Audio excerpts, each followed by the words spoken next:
جو لوگ اپنی عورتوں کے پاس جانے کی قسم کھا لیں ان کو 4 مہینے تک انتظار کرنا چاہیے۔ اگر اس عرصے میں قسم سے رجوع کر لیں تو اللہ بخشنے والا ہے، مہربان ہے، اور اگر طلاق کا ارادہ کر لیں تو بھی اللہ سنتا ہے، جانتا ہے۔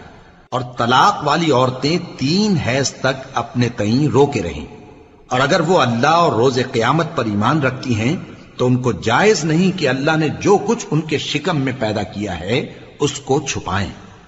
اور ان کے خاوند اگر پھر موافقت چاہیں تو اس مدت میں وہ ان کو اپنی زوجیت میں لے لینے کے زیادہ حقدار ہیں۔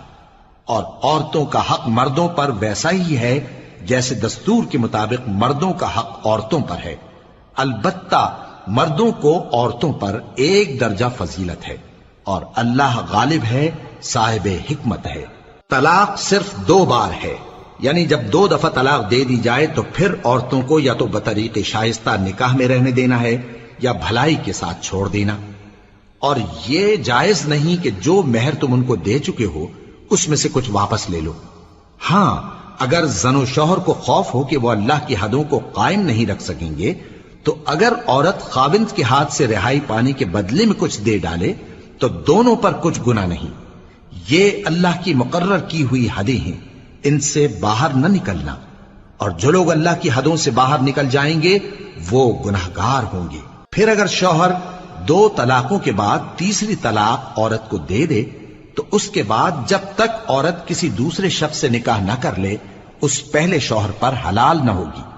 ہاں، اگر دوسرا خاوند بھی طلاق دے دے اور عورت اور پہلا خاوند پھر ایک دوسرے کی طرف رجوع کر لیں تو ان پر کچھ گناہ نہیں، بشرطے کہ دونوں یقین کریں کہ اللہ کی حدوں کو قائم رکھ سکیں گے، اور یہ اللہ کی حدیں ہیں، ان کو وہ ان لوگوں کے لیے بیان فرماتا ہے جو علم رکھتے ہیں۔ اور جب تم عورتوں کو 2 دفعہ طلاق دے چکو اور ان کی عدت پوری ہو جائے تو انہیں یا تو حسن سلوک سے نکاح میں رہنے دو یا بطریق شائستہ رخصت کر دو، اور اس نیت سے ان کو نکاح میں نہ رہنے دینا چاہیے کہ انہیں تکلیف دو اور ان پر زیادتی کرو، اور جو ایسا کرے گا وہ اپنا ہی نقصان کرے گا۔ اور اللہ کے احکام کو ہنسی اور کھیل نہ بناؤ،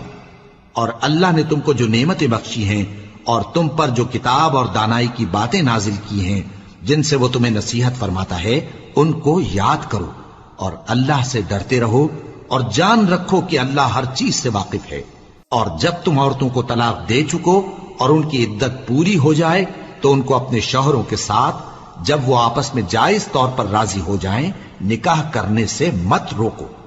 اس حکم سے اس شخص کو نصیحت کی جاتی ہے جو تم میں اللہ اور روز آخر پر یقین رکھتا ہے۔ یہ تمہارے لیے نہایت خوب اور بہت پاکیزگی کی بات ہے، اور اللہ جانتا ہے اور تم نہیں جانتے۔ اور